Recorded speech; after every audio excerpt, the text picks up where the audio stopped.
On this episode of On the Path, we are speaking about the most powerful force on earth. Coming up next, I am talking with Kyle Idleman. He is the senior pastor of Southeast Christian Church in Louisville, Kentucky, which is the fifth largest church in America, where he sees over a weekend over 30,000 people in his congregation. We are speaking about his latest book, One at a Time, which is a challenge issued to all of us to get back to what matters, which is authentic relationship and discovering or rediscovering the power of God's love. Guys, it's a revolution of authentic love. Join me, available on all podcast platforms, or subscribe to my YouTube channel, and I will see you on the path. You're listening to On the Path podcast with Cheryl Nembhard, brought to you by Fight for Freedom. Follow Cheryl Nembhard on all social media platforms.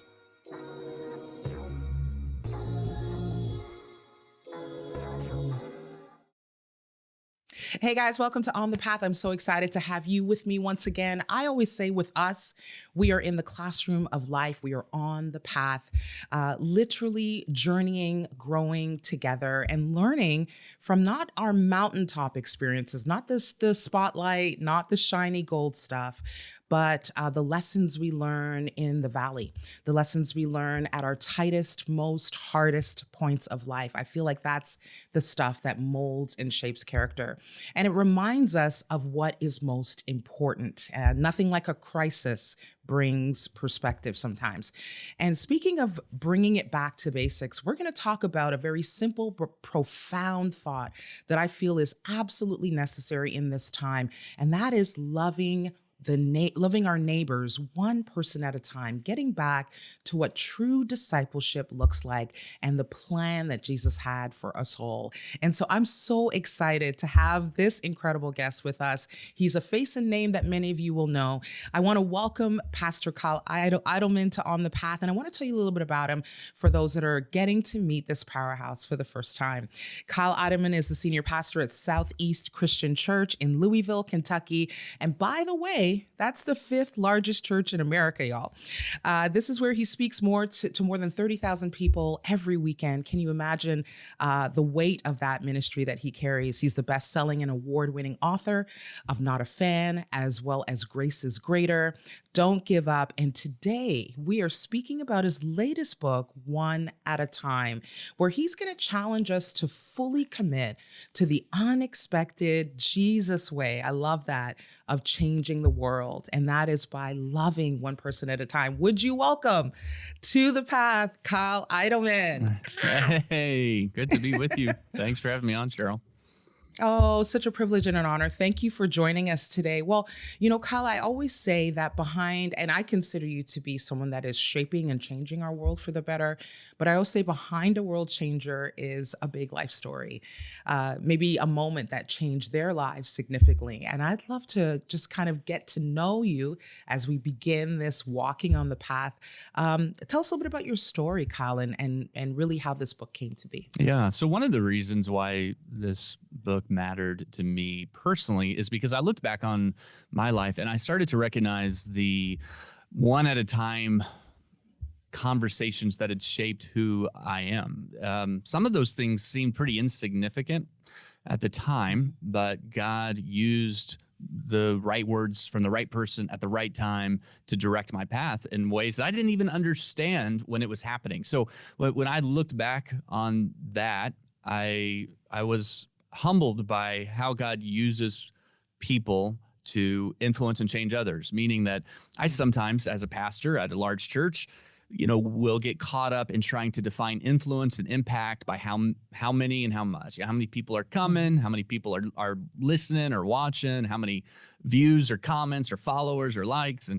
And yet what you see in the Gospels and what I experienced in my own life is that it was often just one person who saw me at a certain intersection and decided to be used by God in some way. I'll give you an example of this. When I was in the 8th grade, I had a Sunday school teacher who was an accountant and not necessarily some dynamic. Maybe he was. I was in the 8th grade. I don't know. Maybe Right. he was dynamic. Maybe he wasn't.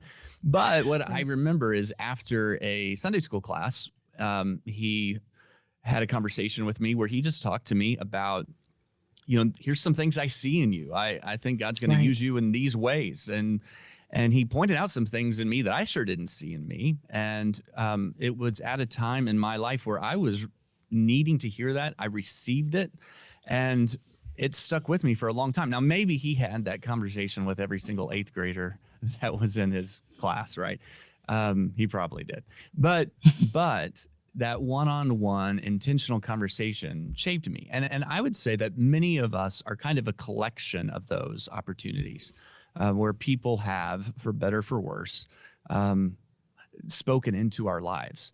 And there, sometimes there's some dramatic moments, but oftentimes it's just the little ways that God uses people over time to shape us and direct us. But let me tell you, to answer your question about, a significant way that God did this in my life, I had started a new church in Los Angeles where I kind of knew everybody, and connecting with people was pretty natural because I was around people all the time. And I came to this large church here in Kentucky, and it didn't take long for me to feel a little bit disillusioned. I didn't feel like I was making that much of a difference. And I started to recognize that I was, without meaning to, kind of isolating myself. It's easy to stay in my office, sit in front of my computer. You spend a lot of time in study, but not necessarily a lot of time visiting people in the hospital or caring for people who were hurting. And so I was praying through a message one weekend, and I was sitting in the empty sanctuary here, and I came to this passage in Luke 8, the passage where the woman with the issue of blood reaches out and she touches the cloak of Jesus, right? It's a really powerful scene where he's surrounded by this crowd of people. And the word crowd in scripture just means like this large group of unidentified people, just a lot of people with a lot of expectations on him, which is how many of us would describe our lives, right? Lots of people with lots of expectations. But in this crowd is this one woman who has this need, reaches out and touches Jesus, and then she tries to disappear back into the crowd. But Jesus was looking for her, and there's this really beautiful verse in Luke 8. And it says that the woman, seeing that she could not go unnoticed. And I love that verse. She saw the way that Jesus was looking for her, and she recognized, he's not going to let me go on. He's going to see me. And then she identified herself. And then when Jesus refers to her, he says to her, daughter. So he sees her, and then he calls her daughter. This is for a rabbi, first of all, to even have women that were a part of that audience was an unusual thing back then. Jesus was already changing things culturally. But then when he refers to her with this very personal and intimate term, when he calls her daughter, it's just revealing how he saw her. So he sees her, but this is how he saw her. He saw her as his daughter. And when I read that in that empty sanctuary, I realized that needed to be what drove my life, what drove my ministry. Like, that's what I want to get me out of bed in the morning, is being able to see people the way Jesus saw people and have that kind of heart for the one person in the crowd. So good. Oh, so good. And, I love, you said something that just really resonated with me. You said that Jesus saw her and identified, called her out. And, you've been saying lately, especially in your book, I know it's a real burden in your heart, that before every transformational change that we have seen and read in the Bible, there's always this moment of Jesus seeing. Yeah. Jesus seeing. But what's interesting is that you say that is really the beginning for us of making a difference. How so? Yeah, if I actually ran this down in the Gospels, and there are, I think, just over 40 times where we read this phrase, Jesus saw, or sometimes it uses the pronoun he saw, but it is usually a precursor to him doing something and demonstrating compassion on someone. And what struck me about that is it began with what he noticed. It began with where his eyes were directed. And I became more and more convicted of what I didn't notice. You know, I don't know if you've experienced that before, but we become numb to some of the needs of the people around us. And, you know, some of those people just kind of disappear into the crowd, and we just don't, it's not that we're intentionally ignoring them. We just don't notice. We just don't notice those people. And so I began to pray a prayer every day of just saying, Jesus, give me your eyes for the one. Help me to see people the way you see people. And I realized pretty quickly, like, this is a prayer that he answers affirmatively. You know, so if you pray that prayer on a regular basis, Jesus, help me to see people the way you see people. Give me your eyes for the one. He'll answer that. He'll answer that prayer. He'll help you see some of his sons and daughters that in the past you would have missed. So I think it begins with, you know, seeing what do we notice? And that has to be intentional. And there are people, there are opportunities all around us, but it begins with having eyes for that person. When a couple years ago, I took my son snow skiing. He's much better skier than me. I take it pretty easy. So he goes down the mountain, you know, way ahead of me. And this was pretty early in the day. There weren't that many people out, but I'm making my way down. I'm going to meet him at the bottom, you know, 10 minutes later. But as I'm skiing down, I see this guy off to the side that has just taken a bad crash. Like his skis and poles are sprawled out everywhere. And as I'm skiing by, I'm like, man, poor guy. Hey, you know, hate to see you start your day that way. But I'm on my way down. And then as I'm passing, I realize, you know, he's covered in snow gear. So I realized it's my son. I didn't notice it. It was my son. I realized it's my son. Well, that changes everything for me. Right now, I am going over there as quickly as I can. I'm trying to help him. I'm no longer focused on what I thought I had planned. You know, I'm giving my full attention to him because it's my son. And, you know, he ended up breaking his clavicle. He was fine, but you know, we had to call snow patrol and have them take him down the mountain. But the moment that my eyes changed is when I realized that's not just some, you know, bro on the slopes. It's my boy.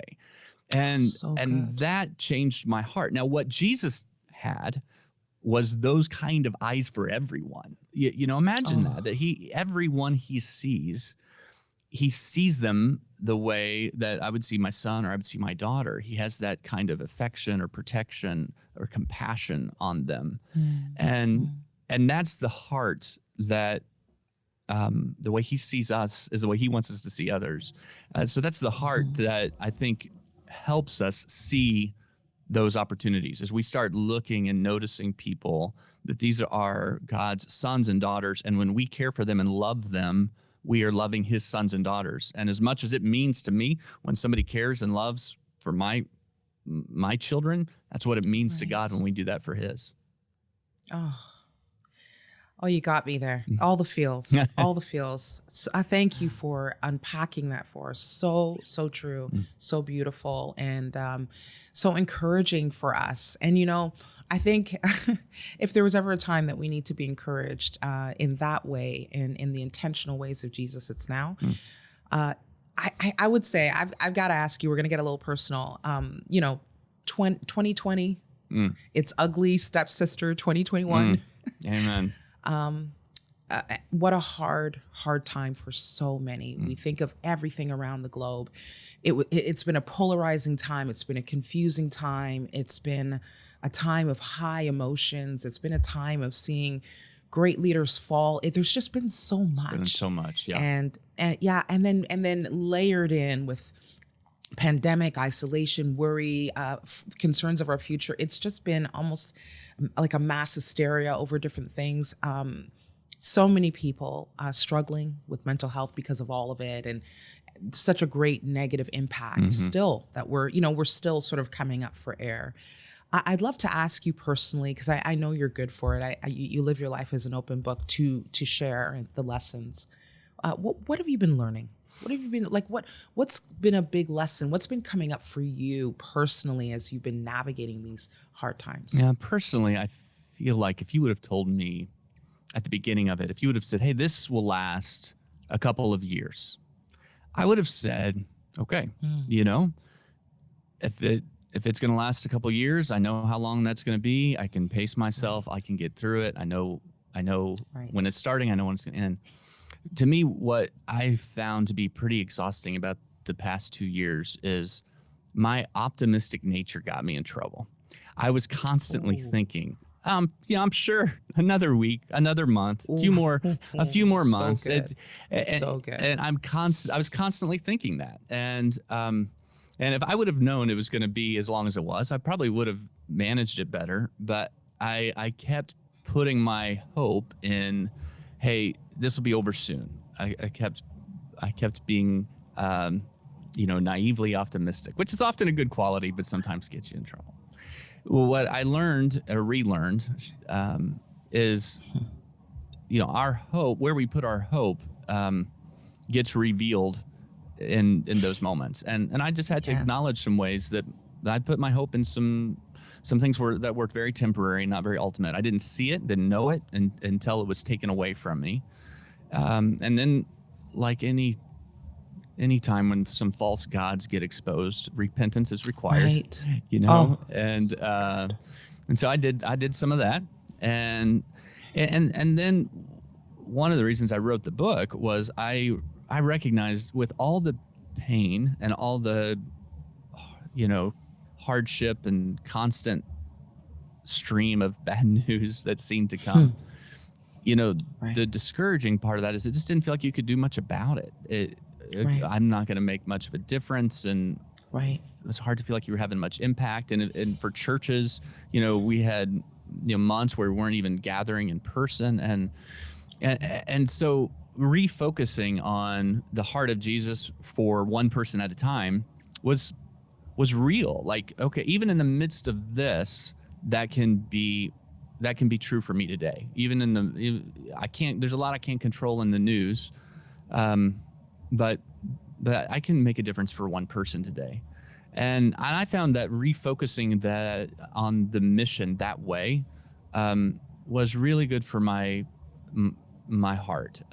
Jesus says in John 13 to his followers, as I have loved you, so you should love one another. And it actually says, a new command I give you, as I've loved you, so you should love one another.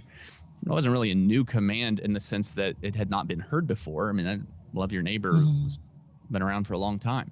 But what was new about it is loving the way that Jesus loved. And the way that Jesus loved was different. Even as he said those words in John 13, he's speaking to disciples who perhaps looked down while they were contemplating what it meant, and they noticed that they had very clean and washed feet, right? Like that all happened in the same, that love others as I've loved you happened right after Jesus had washed their feet. So when they're thinking, well, what does he mean by that? Their feet kind of tell the story. Like, oh, that's what he means by that. And I think for me over the last couple of years, returning to, oh, that's what he means by that. Like having that kind of mission and focus one at a time helped me get through some of the discouragement that I was feeling as a pastor, because I couldn't find my identity in measuring it by all these other ways that probably weren't very gospel-centered to begin with. Is that too much rambling, or was that helpful? No, that was, their washed feet tell the story. Jesus not only said he loved them, but their washed feet told the true story of service and what that love looked like. I love this because because Cornel West, one of the things he says is that, justice is what love looks like in public, and just the idea that love, right? Yeah. The idea that love looks like something. Mm-hmm. It looks like something. It looks like serving. It looks like the downward way of Jesus. It looks like upside down. It's not lofty. It's very personable. It's very good. Sacrificial. And I'm so thankful that you brought that up, because I think so many of us, especially those involved in ministry, those who have some sort of leadership role, we struggle internally with this hero complex that we need to push down. Mm-hmm. This idea of I want to fix all the things. Yeah. I want to help all the people. I want to just make this world better. And that idea will cause us to really lose sight, to be anxious, to be filled with despair when we realize we can't fix all the things. And so the idea of like, I cannot control this. This is a Kairos moment. I'm in the Chronos here. This is a God thing. Let me just do what I can do. Which is loving the one person. That's good. When we get it confused, I think it leads to one of two things. Like when I feel, when I put pressure on myself to fix it all, it leads to either pride, which is really not good, or it leads to failure. It leads to feelings of insecurity and inefficiency. And both not good. But both not good. And and I have found myself caught in both of those traps before, where I believe with the pure heart, wanting for God to use me in a significant way, but when I measure that significance according to the world or to the flesh, however you want to say it will lead to either pride or insecurity. So my measurement needs to be kingdom. As you said, it's oftentimes upside down, and it's good. That's so good. And I love what you say here when you say that the way that God changes people is through this in and then through. And I don't want to give too much away because I really want you to unpack that. But this idea that God changes in first and through, please share that. Yeah. So for me, this was a really helpful teaching. I don't know where I first heard that idea that, before God does something through you, he wants to do something in you. But I sure experienced it where I would pray, God, do some great things through me. I want to have an impact with my life. And I think that's true for everyone. Sometimes we get a little bit discouraged to that. But most everyone I know wants to make a difference, have an impact, leave a legacy. And so we pray, God, do something great through me. But what God usually does is something in us first. And then what he does in us, he accomplishes something through us. And so there's a lot of ways that this is true. Maybe the most familiar way to people would be he'll take something difficult that you went through and then turn around and use that through you. I'll give you an example of this. I have a friend who lost a son in a car accident a number of years ago. And, it was devastating, obviously, for he and his wife. And it took a long time, just to move past the first few stages of grief for them, and very dominating in their lives. And then he got to a point where he wanted to just, put it behind him, right? Like, I understand that. You tired of thinking about it, tired of hurting and waking up in the morning and it's the first thing you think of, and going to bed at night and it's the last thing. And yet he knew that one of the things God wanted to do was redeem that by allowing him to help other people going through the same thing. So now when we have someone in our church who loses a child, and if I'm doing the funeral for that as a pastor, I can tell you what I'll see. I'll see my friend sneak in the back door and sit there. He doesn't know the family. All he knows is I went through this. I know what it's like. I want to be here to help them go through it. The Bible in Corinthians talks about it as, God comforts us, and he wants to comfort others with the comfort we have been comforted with. That he does his work in us and then through us. And so, one of my encouragements, especially to young people, is, hey, keep praying that God will do something through you, but let him do his work in you. Be patient with the work he's doing in you, because the greatest things that he will do through you will come from within. It'll come out of the overflow. And Jesus just modeled this beautifully. I think of Mark chapter 1, where Jesus is in a house. The house is surrounded by people, again, with expectations. He goes off by himself to a quiet place to pray. Early in the morning while it was still dark, he went and he prayed, spent time with his Father. He comes back to the house. And people have all these expectations of what he should do that day. And Jesus says, actually, today I'm going to go over to this town and I'm going to preach over there. And what I love about that story is because he had spent time with his father, he knew what to do. He knew what kind of impact he should have that day. He wasn't going to let other people determine how he was going to spend the day. And they had ideas of this is what your schedule should be like. But he allowed God's work in him to start the day, so he knew what God wanted to do through him during the day. And if Jesus needed to do that, and I definitely need to do that. And so just beginning the day with that end and through prayer, I think So God good. honors that. So good. Yeah, and I'd love to know like the fruit of all of this, because it's such an intentional way of living. It's a redefining of our faith walk and how we reach and love across dividing lines. I understand that you've been using this book sort of with your church as a spiritual tool. Like, I'd love to know how what's the fruit of that? What's been the impact? What are people saying, and how has it changed their lives? I would say a few things. One would be the stories we tell and the stories we celebrate.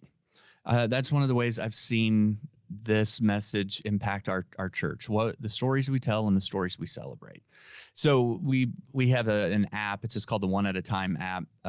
It's a free app, Nice. but the whole app is really just people sharing stories of how God is giving them these one at a time opportunities, and it's so encouraging and inspiring.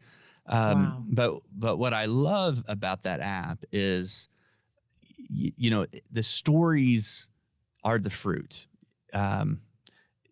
Sometimes when you have a message or you have a program, people will come and tell you, "Oh, hey, here's what I learned," and that's great. Always nice to hear that somebody learned something new. But my favorite response is when they tell me a story. You know what I mean? Like they hear a sermon or they watch a program, and then they just start sharing a story, and they may not even connect the dots as to what you said. They'll just share your story. I'm sure you get this all the time, Cheryl. And Yeah, I do. And I love that. I'm like, the story love tells the fruit. The story is Love the it. fruit. So, that's one way. I think the other way is I see a growing vulnerability within our church. I hadn't really thought about that until you asked the question. I hadn't connected the dots, but we've become more vulnerable with one another. I think that happens when we love each other well. And so now when I'm sitting at a table with a small group, I feel like part of it's probably what we've been through the last few years too. People a little bit more raw, and they know they need help. So they're going to be more vulnerable. But part of loving people well is it creates a safe place where people will tell you things, and you're sitting there listening to it and be like, I'm surprised you're sharing this with everybody. I think that's the way the church is supposed to be. I think that's really healthy.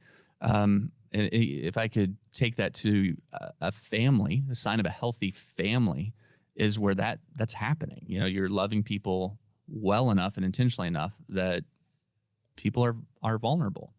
And lastly, I would just say one of the ways I see this is in growing compassion for people who are different than us. The most commonly attributed emotion to Jesus in the Gospels is compassion, which is interesting because, most of our emotions are built around what we go through. If I feel guilt or shame, Right. but when Jesus felt compassion, it was because of what somebody else was going through. So I see that in him, and I see that growing in our church of just becoming more compassionate, and in particular to people who are different than us, which is what Jesus did in the Gospels. If you look at the one at a time stories and you just trace the demographics of the one at a time stories, the one thing the demographic has in common is that those people are not the same. They're different than Jesus. They're different than the traditional religious Jewish culture would have allowed. It was a very diverse one at a time collection that. of stories. So I see that, and that's encouraging to me. I love that. So good. Well, can we dig a little deeper? Can we go into some places that might be a bit harder soil, but I feel like we need to go there. I want to talk about this unfortunate sort of rise of celebrity culture, if you will, in Christendom. And the reason why I feel like your book is so divinely timed. I feel like, and this is me speaking, I know I'm not alone, but there's so many of us that would say that we as a church are straying away from the original design of what church really should be. And so there's like this calling back to the heart of the Father, calling back to real, true discipleship and a different framing of what it means to have an influence or have an impact. Because I think we need some work. Let me just put it that way. We need a little bit of reminder in that. Help us now. Because we need to come back to the heart. What's that song? I'm coming back to the heart of worship. Right? It's all about you. Yeah. How does culture, present day modern culture, differ from what the Word of God says in the ways that we actually make influence and impact? Teach us now. Yeah, that's good. And actually, the song that you referenced there is a great example of this. Right. When they did that song, he wrote that song. Matthew Redman wrote that song. At their church, they stripped everything down. So they took off the instruments and they take the lights. The light show that was part of worship went away. And when they were introducing that song and teaching through that as a series, I'm coming back to the heart of worship and it's all about you. They removed a lot of the things that could be distracting. Now they brought those back. They're not bad things, but we need to be reminded that they're not ultimate and they're not our hope. That it's all about Jesus. So and I think that for us as in our culture today, there's a lot of instruments and lights. There are lots of ways to get distracted. So, for example, social media is an easy target here, but I think it's true that we feel this pressure to measure influence by that. So I want to try to impact the world through a post, and that's not bad, but that's probably not the primary way Jesus is going to use you, right? And if you have the post without the people, then you're really in trouble. So one of the things that I would say as a pastor of a large church, it's easy. Well, it's not always easy to control how people see you or how they respond to you, but you can control you. And so for me, here's what that looks like. It means that I'm going to do my best not to think of myself in a celebrity way. And there's ways to do that. So for example, be accessible, for pastors in particular. I mean, that's a huge red flag. If you're not accessible to people, you're called to love people the way that Jesus loved people, and people can be draining and that people can be messy and people can be time consuming. Yeah, that's right. That's who we're called to love. And so, making sure that I'm accessible, making sure that one of the ways I do this is when I'm writing a sermon, I'll put names of people towards at the top right corner of my document. And because I want to make sure my heart is for people, that I'm not just trying to put together a sermon that I think will be applauded and people will, be impressed with. I want it to be focused on the people that God's called me to love. And so, I think watching for some of the distractions and seeing those distractions is dangerous, and then focusing on making sure that we're personally living what we're calling people to when it comes to the mission. Oh my goodness. Listen, I've got to push my Pentecostal muscle down right now. Oh my goodness. You said what is it all for? What is it all for if we focus on the impact of a post, if we don't have the love for a people? I just feel like I want to call up the organist and the choir to come right now. Just put us in E flat right quick. Nearer, my God, to thee. Close us out. Let's go. And there'll be treats at the door on your way out. That was a preach right there. That's it right there. We've lost sight of what true impact and influence is, and it is the one-on-one. It is the neighbor. It is all of those things. Yeah. I'd love to know what do you want us to get from this book? What's your hope? What's your prayer for anyone reading this incredible book one at a time? Well, I do think that my prayer would be stories. I love that when you read a book and it translates into some kind of application. That the most, maybe a better way to say this is, I hope the greatest impact of the book is felt by people who haven't read it. Right. Meaning that the readers of the book are loving and caring for people around them well, and so I would say, that is how I would want to measure the success of the book, or that's what I would want to come out of it. Are those types of stories? One of the ways I know it's difficult for us.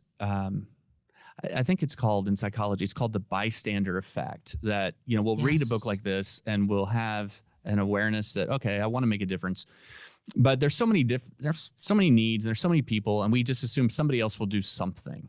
And this is actually a growing phenomenon where people will record on their phones. I was reading about this incident in Kansas City where a woman was attacked in a parking lot, and 10 people recorded it on their phone, and nobody called the police or did anything about it. And the reason why nobody called the police when they talked to the witnesses of it is they all thought somebody else had done it. Like, it's not that they didn't care. They looked around like, oh, there's a lot of people here. It's in the middle of the day. I'm sure someone else did something, but nobody did it. Everyone thought somebody else did something. Nobody did anything. Wow. And I think that happens, for us, that it's not that we don't care. We just think somebody else will do something, and that God's calling you to do something today. And sometimes you get to see the fruit of that. Sometimes you don't. 1956, my grandparents, my dad was like 10 years old at the time. My grandparents had some people knock on their door, and invite them to come to church. And they're friends of theirs in the neighborhood, invited them to come to church and share Jesus with them. My grandparents didn't know Jesus at all, never really been to church. Their home was really dysfunctional, lots of alcohol, lots of anger. And Jesus transformed my grandparents' lives, turned them upside down, like changed everything. I mean, I never knew them, obviously, before Jesus, but I heard stories, and here I am in, 2022, and I can trace so much of my life back to a day when a couple guys that I'll never know, and whose names I don't remember, to be honest, they were just neighbors of my grandparents, but they walked across the street, talked to them about Jesus, showed them the love of God, walked with them through change and through, some difficult things. And here I am all these years later, and I'm the fruit of what they did. I don't know what else they had to do that day. My guess is they had other things they could have done. My guess is that they were a little nervous doing it to begin with. I'm sure it was uncomfortable for them, but I am really thankful, for a couple of guys who walked across the street and knocked on their door.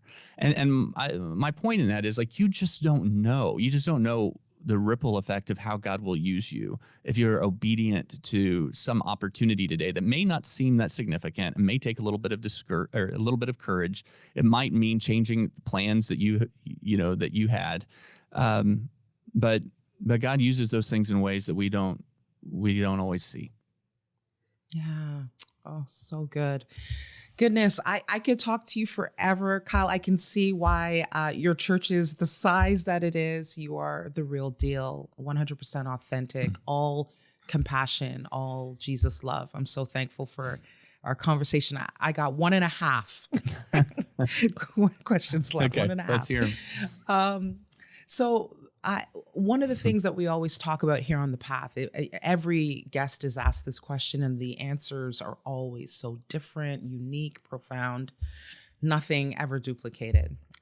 So I believe when I get a chance to preach and teach, and I do a lot of soul care work, I work with leaders who are broken, leaders who are bleeding while leading.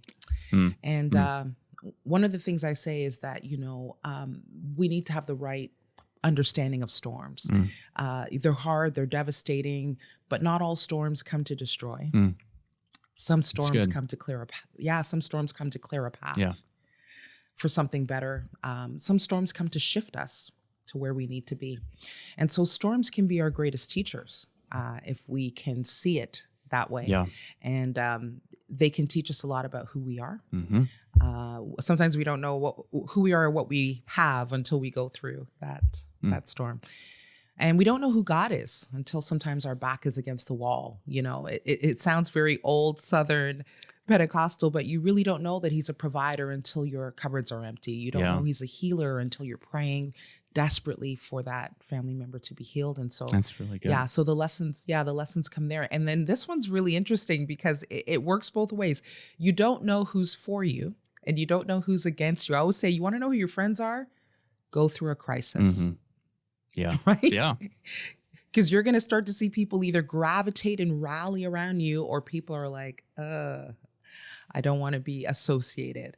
So with all of that being said, to you, Kyle, I'm thinking about that story with your son, but even the really hard moments of your life.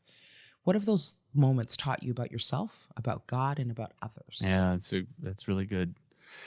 One of my favorite quotes is by, I think, Charles Spurgeon, but he says, I have learned to kiss the wave that casts me upon the rock of ages.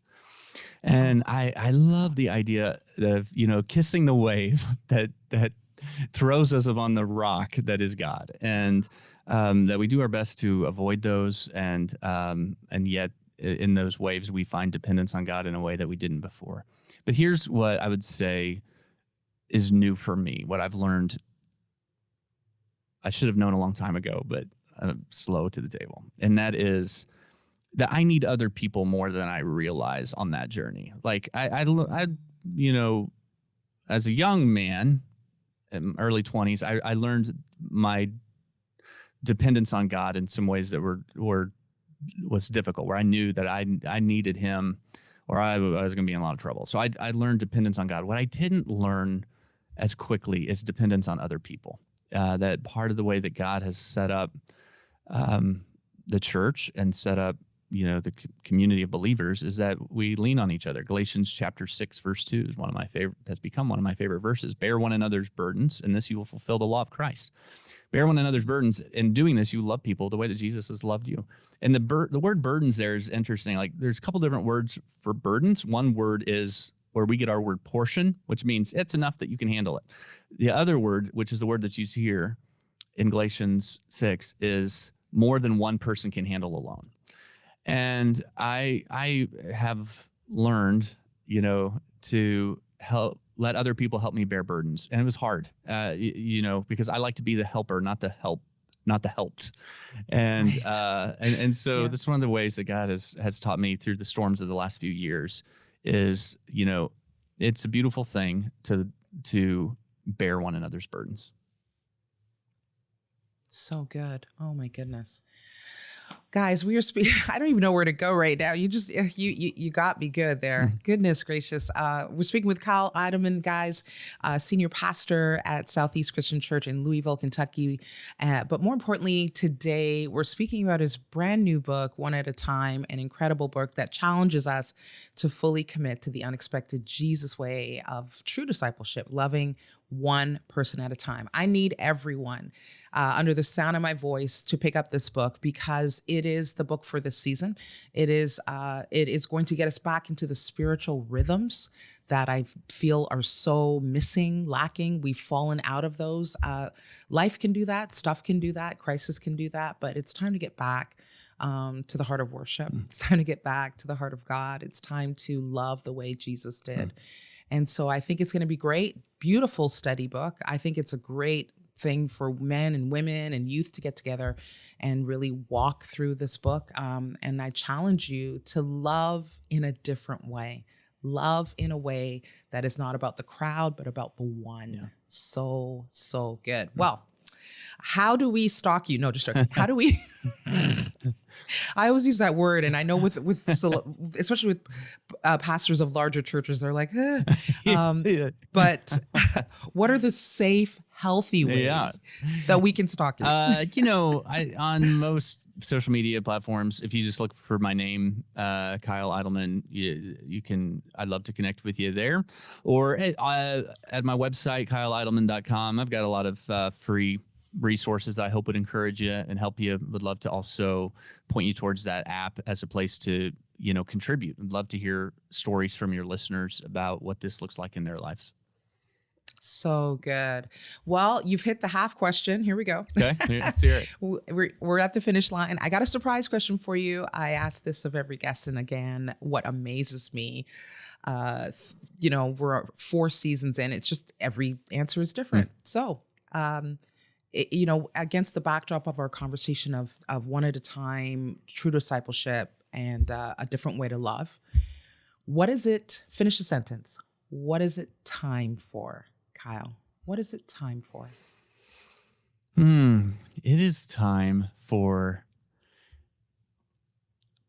I'm going to say compassion. I really feel like it's the compassion of Christ, where you feel genuine care for people and do something about it. Oh, wow. So good. I'm going to flip it on you. Okay. Here we go. And go as far as you need to go with this. What is it not time for? Oh, that's a great question. I'd say it's not time for indifference. If I could expand on that just for a second. Please early expand. church fathers, when they had the list of 7 deadly sins, and the one 7 deadly sin that seems really out of place is sloth. It just doesn't seem very deadly. It sounds like staying in the bathtub too long. It doesn't seem that bad. But the sloth, that word really is just spiritual apathy. It literally would be like shrugging your shoulders. That would be it. The picture that goes with sloth is like, I don't care. And we think that the opposite of love is hate, and maybe there's a case to be made there. But I think you could make a stronger case that the opposite of love is indifference. That you just don't even care. There, in some ways, hate, at least there's some caring, but it's to me, a dangerous place to be is where you just become spiritually numb and you just shrug your shoulders at the things that you see around you. And I don't want that for us. It's easier these days because we're surrounded by, reminders of how difficult things are. And, we get our news in real time about the challenges of this world. But, may we never be people who shrug our shoulders. And the church said, Amen. Kyle Idleman, thank you for walking with us on the path. It was such an honor to have you, sir. Hey, it was truly a delight. Thank you, Cheryl. Really grateful for it. Wow, what an incredible conversation. I want to thank Pastor Kyle Idleman for dropping by and really issuing a challenge to all of us to get back to the heart of what matters. I don't know about you, but there's so many that are disillusioned with where the church is currently at. And sometimes we can lose our way. And I feel like this is a clarion call. I feel like this is a resounding call to return back to our first love. There's that word. And to reflect the heart of God on the earth. It is so important that we love one another as Christ loves us, and that we endeavor to journey with one another. It is authentic relationship. It is how we love, my brothers and sisters, that draws people to the heart of the Father. And it also is a measurement of our Christianity. The Bible tells us that. So I encourage you, let us love one another, for God is of love. Until then, keep living, keep learning, keep loving, and I will see you on the path. You're listening to On the Path podcast with Cheryl Nembhard, brought to you by Fight for Freedom, educating, empowering, and equipping community members by raising awareness and training others surrounding the issues of sex trafficking. For more information or to donate, go to fightforfreedom.ca. Follow Cheryl Nembhard on all social media platforms.